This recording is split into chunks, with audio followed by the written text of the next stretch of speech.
Welcome back to the Retro Vault, where we look at and dive into stories from games of old. In the previous episode, we looked at the story from Alice Madness Returns. This time round, we'll be going back to the PlayStation 2 era and looking at the story from 13. Released back in 2003, this first-person shooter was, at the time, quite unique. It was set out in a comic book style and featured cel shading. What this means is that the 3D graphics are in a sense flattened, and this makes things look hand-drawn, giving things a paper-like texture. The game received the remaster treatment back in 2020, however, this remaster didn't go down too well with many people who loved the original game, as the updated graphics didn't really do much to match the aesthetic that the original had. It had lost all its character. I'm going to be using the original game's footage for this video, as I have a physical PS2 copy in my collection, and because this is a Retro Vault video. But onto the story.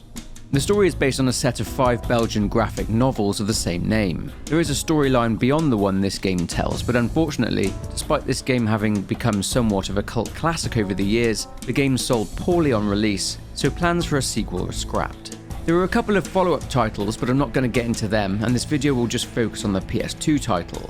That's it for the background on the game, we'll get into it now. But a quick reminder that if you're enjoying the video at any point, then please leave a like, as it massively helps out the channel. Let's begin.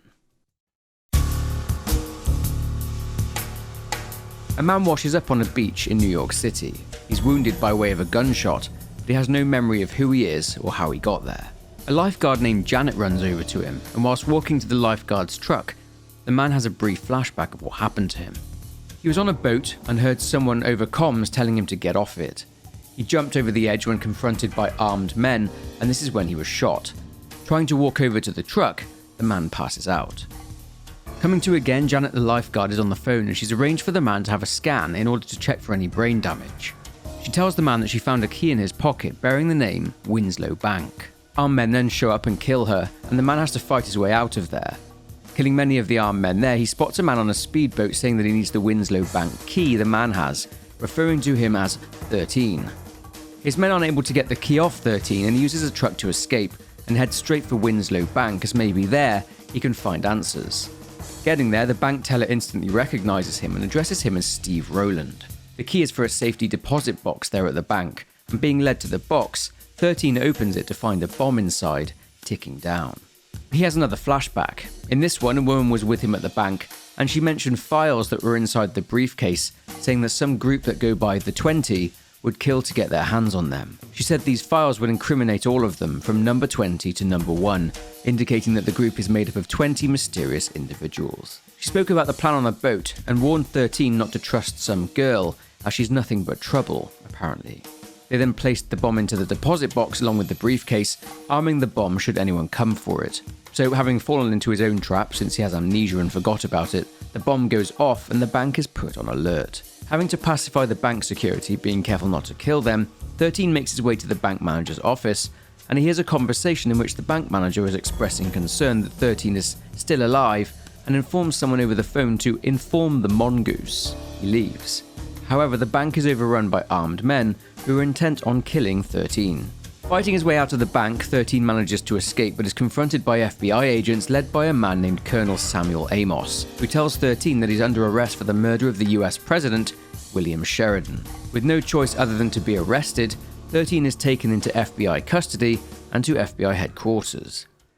Amos informs 13 of the assassination of William Sheridan and that they have photo evidence of 13, Steve Rowland, being the shooter that killed the president.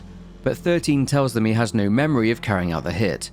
Demanding a confession, this interrogation is cut short as Colonel Amos receives a call from an Agent Scott, who tells Amos that Steve Rowland's military file is missing from the Pentagon, and apparently he was killed during a mission in Mexico over 2 years ago. An explosion then rocks the building, and Amos and the FBI agents run out of the room, leaving 13 cuffed to the chair. The woman he saw in the flashback from the bank is in the vent, and gets 13's attention, shooting his cuffs, telling him that the aforementioned mongoose has found him and to meet her on the roof, and she hands him a set of lockpicks. Moving through the building and non-lethally incapacitating FBI agents he comes across, 13 is once again hunted by armed men who want to kill him. Surviving their attacks, 13 moves through a hole in the building and through the neighbouring one, mowing through any bad guys in his way until he gets to the roof and meets up with the woman who helped him out. She expresses her surprise that 13 doesn't remember who she is, and she introduces herself as Major Jones, the first officer for someone named General Carrington. She explains that General Carrington went missing 3 days ago, just as he was in the middle of investigating the president's assassination. She says that Carrington is the only person who can get 13 out of the mess he's found himself in. Making their way across the rooftops, they find out that General Carrington was arrested by a General Standwell and is being held at a base up in the Appalachian Mountains. Seems that for some reason, Standwell wanted to keep Carrington away from the Pentagon. Making it to a chopper, they use it to fly out of there into the mountains, where 13 is dropped off and has to infiltrate the base.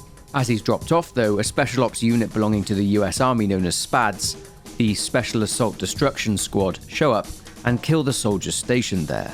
He's able to overhear a conversation between two SPADS soldiers who reveal they're led by a man named McCall. Being very careful not to raise the alarm, as Carrington will be killed if the base gets alerted, 13 manages to get inside and overhears another conversation, this time between General Standwell and McCall. Standwell is not happy that the SPADS had killed all the GIs there, as the agreement was to neutralize and not kill them. General Standwell says he wants the names of all the agents working with Carrington on the Sheridan case. They then leave. So Standwell is a Gulf War veteran who, during his time in the US Air Force, earned the nickname The Butcher, and his bombing runs during the war killed many innocent people, including women and children, and he commands the Emerald Base. Moving through the inner base, 13 finds Carrington's cell and he's delighted to see 13. He is surprised that 13 has lost his memory, and with 13 freeing Carrington, they fight their way out of the base and find that a ski lift that can take them down the mountain is not powered. 13 takes out the SPADS there, finds a fuse needed and powers up the ski lift. On the way down the mountain, Carrington tells 13 that when he disappeared after being on the boat, he was about to ID the number 1 in the 20, until he was shot and washed up on the beach with no memory. Carrington says there were 20 conspirators hiding behind numbers. Captain Steve Rowland was one of these, number 13, and he killed the president, but he was betrayed by his accomplices, and the 20 hired the mongoose, the bald guy who 13 saw on the speedboat at the beach, a professional hitman, to kill Steve Rowland, and he did. But then if our guy isn't Steve Rowland, who is he, really? Their chat is cut short as their cable car is attacked by more SPADS and they are forced to bail out and make their way around the trail to Jones on foot as she's waiting not too far away with a chopper. Holding off many more SPADS, they finally get the chopper going and leave. Landing once at a safe distance, 13 wants to know exactly who he is, but this must wait as a distress call comes in from a woman named Kim, who is trying to reach the general. She says the mongoose and his men are coming for her, and Carrington tells her to stay inside and that they'll get her out of there. There being the Rocky Mountains. Carrington says that Kim is an agent working with them on the Sheridan investigation. Touching down in the Rocky Mountains is not long until 13 encounters some of the mongoose's men. Seems they're having trouble locating Kim's cabin, so 13 must find it before they do. Taking out many of the mongoose's men who have been pretty busy turning hikers' corpses into snowmen, 13 crosses the ice and eventually finds Kim's cabin. Entering, Kim reveals herself and is surprised to see that 13 is still alive. He has a flashback on seeing her, in which she is talking about the surgeon doing an outstanding job. 13 remembers that he went under the knife in order to look exactly like Steve Rowland, and he was tattooed with Steve Rowland's conspirator number, 13. The flashback reveals that Kim is Steve Rowland's widow. Kim reveals during this flashback that she is number 17. She says Steve had managed to drag himself back to the cabin prior to him dying, and she wants to, one day, know the faces of those that betrayed him. Carrington, who is Kim's father, says that he wants them all to burn, and to find the person who put out the hit on President Sheridan, who is a close friend of General Carrington. Kim thinks that when they see Steve's ghost, our protagonist, they'll slip up. The flashback ends and Kim tells 13, we'll just keep calling him that until we find out who he actually is, but she's identified 3 members of the conspiracy, and they're all going to be heading to the SPADS camp to attend a meeting. As expected, the mongoose's men show up and assault the cabin. 13 holds them off whilst Kim escapes through a hole at the rear of the cabin. Major Jones says over the comms that Kim stole a chopper and used it to escape, leaving them stranded on the mountain. Going after her once the attackers are dealt with, 13 gets caught up in an avalanche and passes out. 13 is then taken to a high-security mental hospital, where he wakes to find a doctor talking to him, and he says the name of this place is Plain Rock. The mongoose shows up and says that number 1 wants the name of 13's accomplices. He refers to number 17, Kim, as an imposter who infiltrated the 20. The mongoose tells the doctor, Johansson, to examine 13 for traces of the 3 bullets he put in him. The guards there take him to the showers, but knocking them out when they try to jump him, 13 is able to sneak through the asylum incapacitating any guards in his way. Going to confront the evil Dr. Johansson, who seems to enjoy locking nurses in secure rooms with dangerous patients, 13 kills the doc, who is revealed to be a part of the 20.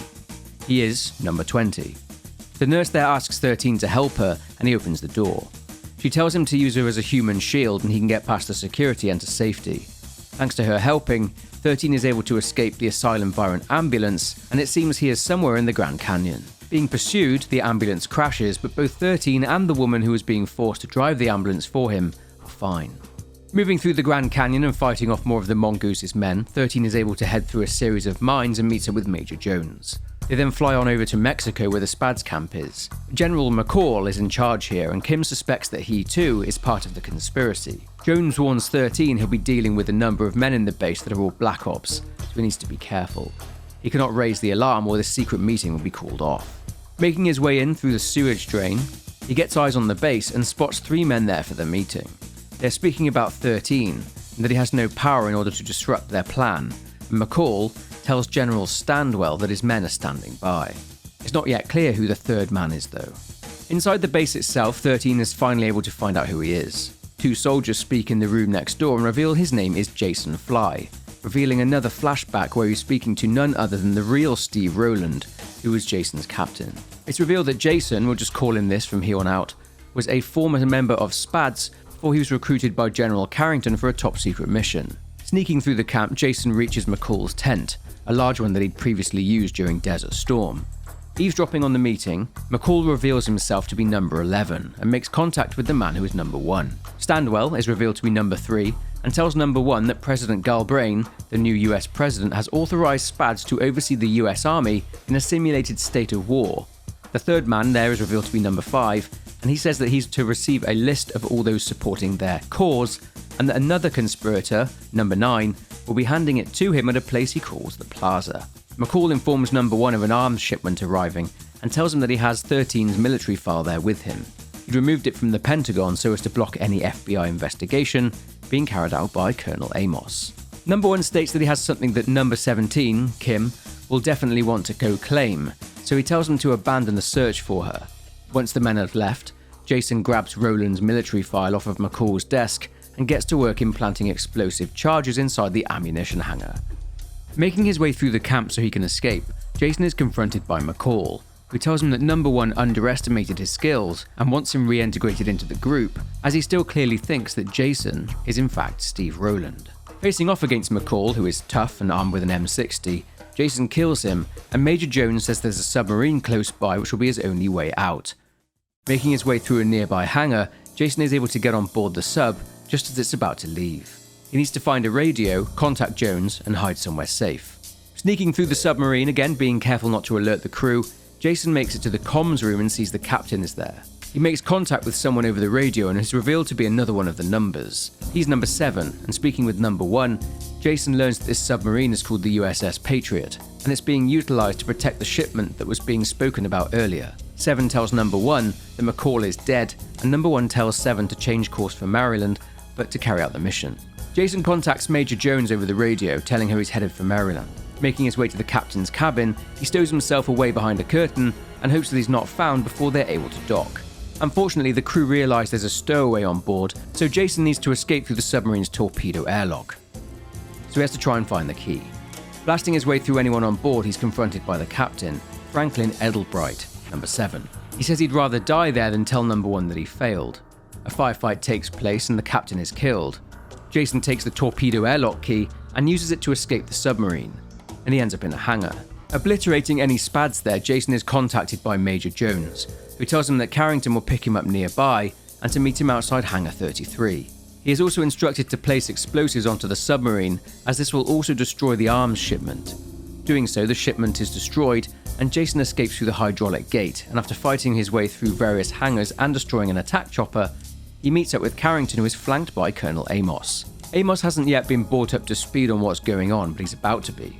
It's revealed that Steve Rowland had faked his own death so he could freely assassinate the president, and no one would suspect him as the trail would have run cold. But Steve Rowland didn't bank on being betrayed by the 20. Carrington informs Amos of the dead ringer plot concocted by Kim Rowland to draw the 20 out of the shadows, and it worked, with Carrington telling Amos that this man, Jason Fly, is innocent, even though he is the spitting image of the assassin who was pictured as the man who killed the president. He suggests that they start to work together in order to further uncover this conspiracy. Jason shares intel that 2 of the 20 conspirators are meeting this evening at the Bristol Suites Hotel, located in Maryland, and are planning some sort of coup. So an FBI team gets set up to support Jason whilst he infiltrates the hotel. Jason sneaks towards room 41, again being careful not to raise the alarm and spook the 2 targets. Using a directional microphone inside the hotel room, he gets eyes on Jasper Winslow, the CEO of the Winslow Bank, who Jason had spotted whilst he was there. Arriving there is the Mongoose along with Number 5, who is at the Spads camp in Mexico, and Winslow gloats that he has managed to convince a lot of influential people to support a future regime. He says he has a list of supporters on him, saying that he'll give it to Number 3 when at the place he calls the Sanctuary later that evening. Remember, Number 3 is Standwell, the butcher. Number 5 talks about the 20 being able to control all the country's strategic points by as early as tomorrow and refers to something called Operation Total Red, and being able to establish their authority. This all points to the aforementioned coup that Jason had learned of. He says that President Galbraith doesn't suspect a thing, suggesting that this man is close to the president. This is because he's US Senator Clayton Willard. Willard spots Jason watching them from the opposite room and freaks out. They try to escape, but Jason is able to quickly disable the power for the elevators. Assisting the FBI agents there, Jason gets into a firefight against and kills Jasper Winslow. On him is the list of supporters he was talking about. It turns out that Jasper Winslow had been a very useful member of the 20, as they used Winslow to move money to and from various members of the shady group through his bank so as to not rouse suspicion. In the lobby, Jason also fights and takes down Senator Willard. Reviewing documents found on Willard, it's revealed that the sanctuary that Winslow spoke of earlier is located inside the estate of Clayton Willard in New Jersey. The FBI smuggled Jason inside the gates of the estate by way of a food delivery van, as there is to be a banquet for the 20 that evening. Making his way through the grounds, which are very well guarded, he comes to a small chapel, which is the entrance to the sanctuary itself, and breaking through the hidden trapdoor inside, he descends into the catacombs below. He uses these to gain access to the sanctuary, inside of which he hears 2 men that he hasn't seen before speaking about the safety of Number 1. He also overhears the murmurings of some of the members of the 20 who are concerned about missing members of the group, but these fears are downplayed. Spying on a meeting between the remaining members of the 20, Jason hears them talking about laying the foundations of a new America. They talk about Operation Total Red, that it will be launched tomorrow morning. Martial law will be imposed by the US Army, which will be supervised by Spads. The 20 plan to impose a new government, a totalitarian one which they see as a new era for America. Amos contacts Jason and says they got what they needed and to leave the sanctuary. Doing so though, he gets caught up in a firefight with the members of the 20, and after a gunfight on the cliffside, he's picked up by an FBI chopper. Shortly afterwards, Jason is taken to the Sheridan estate in Washington. He meets Walter Sheridan, a US senator and also the brother of William Sheridan. Walter is running for the presidency against the current president Galbraith, and he's eager to help them apprehend his brother's killers. Thanks to the large firefight upon leaving the sanctuary just now, a lot of the 20 are dead, with only 3 remaining. Amos explains the aim of these individuals is to abolish democracy in the USA. It'll take place during the planned war simulation exercise tomorrow, Total Red, which will catch the country completely off guard. Walter says the control center for Total Red is located inside a government building called SSH-1. He has access to it anytime he likes. Jason says that he's going to go with him, and arriving at this secret military base, Jason dons a disguise where he's posing as a Colonel Marshall.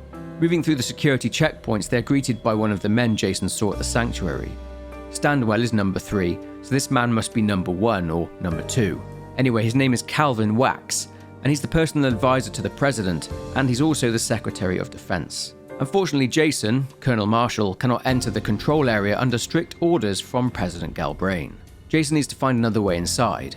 Sneaking through and again, non-lethally incapacitating any GIs, he enters an area where he's able to overhear a conversation between Calvin Wax and President Galbraith. Galbraith sees Walter Sheridan, a senator, being there in SSH-1 during an election campaign as pure political provocation. Sheridan is nowhere to be found, and Calvin Wax tells the president that his protection detail is made up of Spads soldiers for the duration of the Total Red simulation, and this displeases the president as he calls Spads soldiers the dregs of society. Once they're gone, moving further inside the facility, Jason overhears a soldier saying that he was meant to escort President Galbraith to the control station, but that he's not heard anything, which is strange. Entering a large conference room, Jason is ambushed by SPAD soldiers, led and accompanied by Standwell. What's more is that the SPADs have taken the president hostage. Jason kills the squad, including Standwell, and carries the unconscious President Galbraith to a GI who can get him to safety. Now to stop Operation Total Red. Inside a room, Jason spots the 2 women they arrived with, along with Walter Sheridan, who have been locked inside a room by Calvin Wax. Jason hears Wax's voice stating that all assault teams are in position, ready for the go signal to declare a state of emergency and to initiate their coup. Taking out all of the SPAD soldiers in the control center, Jason sees Wax behind bulletproof glass, desperately trying to contact General Standwell, who he doesn't know is dead. Wax says that they'll die together and no one will know the identity of number 1, indicating that Wax is not number 1, someone else is. He then shoots himself, realizing that Operation Total Red has failed, but he also enacted a self-destruct procedure for the base. Grabbing a keycard and going to free Walter Sheridan and the other hostages, Carrington tells Jason that he needs to stop the countdown. Following Walter, he inputs the code into the missile silo, and Jason is able to stop the self-destruct procedure by destroying a bunch of generators in a control room. With crisis averted, Jason heads down to the bottom of the missile silo and is confronted by the Mongoose, who has worked out for himself that the man he thought was Steve Rowland is in fact Jason Fly. A battle then commences between the two, and as expected, the Mongoose is tough, but Jason is nonetheless able to put the Mongoose down for good. Major Jones then calls out to him, and Carrington is delighted. They evacuate, and Walter Sheridan, since Galbraith resigned after his ordeal, has now won the US presidency. To celebrate, he's holding a party on his yacht, the Lady B. Attending, Jason speaks with Major Jones, who is trying to fend off the advances of some creep. She tells Jason to go speak with Carrington, and doing so they go to watch the fireworks and they comment on Walter's absence. Jason goes to find the president, but upon entering the cabin area he hears shouting. It's Kim, and she's begging Walter to give her son back to her. And Walter says that they had a deal for her to get rid of 13 when she had the chance. So what's Wally been up to then? Jason recalls hearing something number 1 said on the call with the 3 conspirators in the tent at the SPAD's camp, that he has something she'll want to come and get. And this is what he meant. So back when Walter was a university professor, he fell in love with a student of his, and that student was Kim Carrington, with her becoming pregnant. Walter moved up and up in the world of politics until eventually he'd meet Calvin Wax, who filled Walter's head with ideas of a greater America, and they both then formed the 20. Walter had kidnapped his and Kim's son, Colin, and forced Kim to join the 20 as number 17, and she would become a double agent, feeding intelligence services erroneous information so that the identity of the 20 would be concealed and the conspiracy would stay secret. What Walter didn't account for was Steve Rowland actually surviving their hit by the 20 and the Mongoose long enough to tell Kim what had happened to him, leading to her wanting revenge on the 20 and trying to expose them. Entering the office here, which is now strikingly familiar to Jason, as he saw it in an earlier flashback, he hears the voice of the still not dead Mongoose over the radio. He's trying to reach number 1. President Sheridan, Wally, then walks into the office, flanked by 2 men, with it abundantly clear now that he is number 1. But that's it for the story of 13. Well, the video game at least. A pretty decent story in my opinion, and although there were sections of this game that frustrated the hell out of me due to the gameplay, I did thoroughly enjoy it. If you enjoyed this video, then please leave a like and subscribe if you aren't already. Leave a comment below with your thoughts on this game, but for now, take care, and I'll see you in the next one.